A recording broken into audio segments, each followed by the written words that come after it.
when you're first told, it's like a relief that you've been told he's got to stick up with him, but at the same time a bit of bereavement of the fact that now your son's now got a condition that he's going to live with long term. Overnight you've gone from having a healthy 3-year-old toddler running about to all of a sudden an unhealthy toddler. We tend to assume with adults that, well, if you give them a load of diabetes information and a box of tricks, then they'll get on and sort it out themselves. And probably that's true. For children that's not the case, as in a sense that responsibility is delegated to the parents. Finding out our children were both diabetic, you've lost something and you have to become a different family.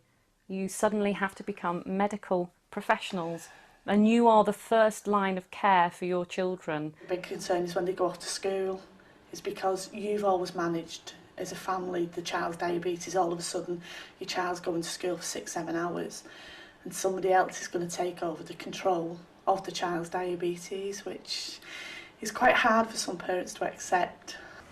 It's absolutely critical that we get the school or nursery care as right as possible, and this does require quite an integrated approach between the families and the school. Tom and Joe's teacher's really good and the school's been really supportive, and yet still there are times when, you know, a supply teacher comes in, you know, who hasn't, somehow the message hasn't got through to them that, you know, that they've got a diabetic child in their class today. It's a lot of a hassle because, I mean, when you're like high in class, you have to go and get your lunch box or wherever you keep your insulin, get it out.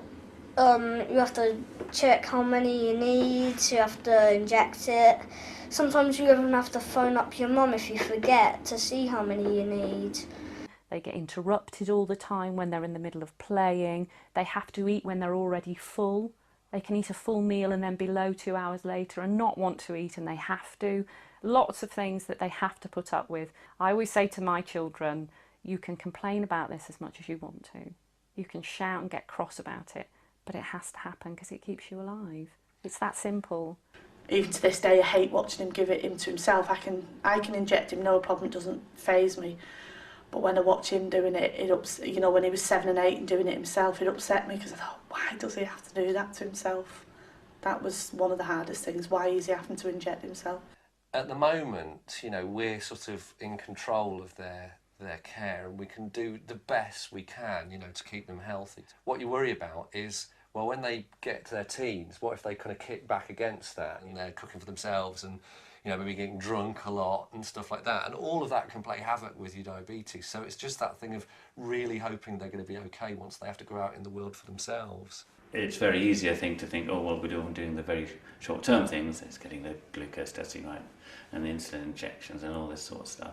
But actually, it's what's clear is how we deal with this chronic condition is how do you ensure that somebody really becomes quite motivated, and how do you maintain that motivation over, in the individual's case, lifelong, but certainly in the parent's case, over the next 10, 15 or 20 years. And that's the real challenge.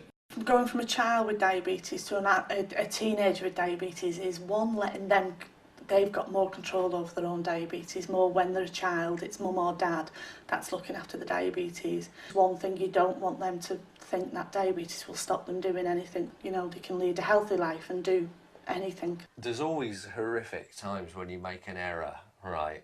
Like, you know, you give the injection and then you realise you hadn't done any air shots, so there was a new file of insulin, so you can't be sure how much insulin they've now got. Obviously you then take action to make sure that they're okay once that's happened.